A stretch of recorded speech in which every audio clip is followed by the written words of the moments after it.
হে everyone, আমার আরও একটি ব্লগে তোমাদের অনেক অনেক ওয়েলকাম। তো আজ হলো সানডে আর আমার ঘুম থেকে উঠতে একটু লেট হয়ে গেল অ্যাজ ইউজুয়াল। আর উঠেই দেখি আকাশের মুখখানা একদম ভার হয়ে আছে। রোদ যদিও নেই, কিন্তু গরম কিন্তু একটা চাপা ছিলই। দেন আমি প্রথমে ব্রাশ করে একটু ফ্রেশ হয়ে নিলাম, তারপর এই ব্যালকনিতে চলে আসলাম। দেখো এখানে কিন্তু বেশ মিষ্টি একটা রোদ আসে সকাল সকাল, তো এখানেই আমি বেসিক্যালি ব্রাশ করি। আর আরেকটা সকাল সকালের আমার কাজ হলো যে আগের দিনের জামা কাপড়গুলো একটুখানি রোদে দেওয়া। তো আমি খুব একটা বেশি ছাদে যাই না, এই ব্যালকনিতে যথেষ্ট রোদ আসে সেই জন্য এখানে কিন্তু মেলে রাখি। এরপর চলে গেলাম আমি সরাসরি কিচেনে। আর দেখো এখানে কিন্তু চা রেডি একদম। তো আপাতত চা বিস্কুট খেয়ে নেব, তারপর যাবো ব্রেকফাস্টে। তো আজকে আমি ব্রেকফাস্টে খাবো খুব সিম্পল একটা খাবার, সেটা হলো দুধ, মুড়ি, কলা আর আম। তো এটাকে বেশ ভালোভাবে মাখতে হবে প্রথমে, তারপর খাবো। তো তোমরা কে কে এই খাবারটা পছন্দ করো অবশ্যই আমাকে কমেন্টে কিন্তু জানিও। তোমরা চাইলে এর মধ্যে চিড়ে আর গুঁড়ো অ্যাড করতে পারো। তো এরপর চলো রান্নায় মন দিয়ে। আজকে রান্না করবো পাবনা মাছের তেল ঝাল। তো চলো রেসিপিটা তোমাদের সাথে শেয়ার করি। তো প্রথমেই দেখো এই মাছটাকে ভালো করে আমি নুন হলুদ মাখিয়ে নিয়েছি। এরপর একটা কড়াতে তেল দিয়ে আমি ভালো করে মাছগুলোকে আগে ভেজে নেব। তো এই মাছ কিন্তু প্রচণ্ড ফাটে, সেজন্য আগে একটু নুন দিয়ে নিলাম। তো এটা খেতে বেশ ভালো, কিন্তু মাছ ভাজতে গিয়ে কিন্তু ভীষণ কেয়ারফুলি ভাজতে হয়। তো প্রথমে মাছগুলোকে আমি ভেজে নেব, তারপর এক এক করে আমি বেগুনগুলো ভেজে নেব। তারপর একটা কড়াতে আমি তেল দিয়ে দেবো গোটা জিরে, শুকনো লঙ্কা আর তেজপাতা। এবারে কেটে রাখা আলুগুলো এর মধ্যে দিয়ে দেবো। তো তোমরা চাইলে কিন্তু শুধুমাত্র বেগুন দিয়েও করতে পারো, আমি যেহেতু আলুটা পছন্দ করি তাই অ্যাড করেছি।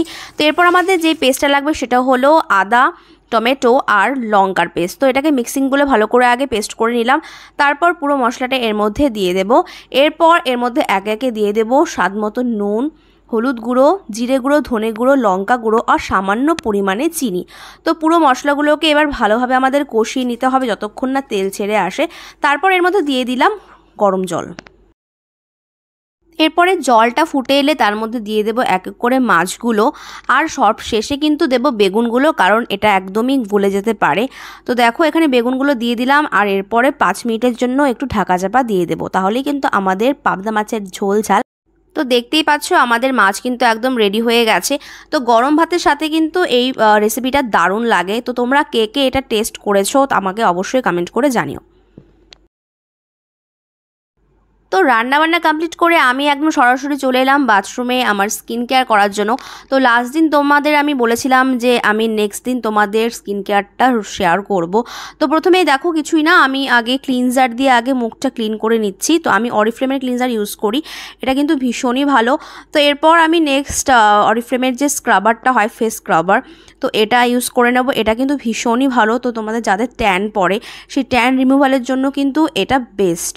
তো এটা কিন্তু কোনো প্রমোটেড ভিডিও নয়, জাস্ট আমি যেগুলো ইউজ করি সেটাই তোমাদের সাথে শেয়ার করে। এবার দেখো মুখটা আমি ধুয়ে নিয়েছি আর কতটা ক্লিন লাগছে।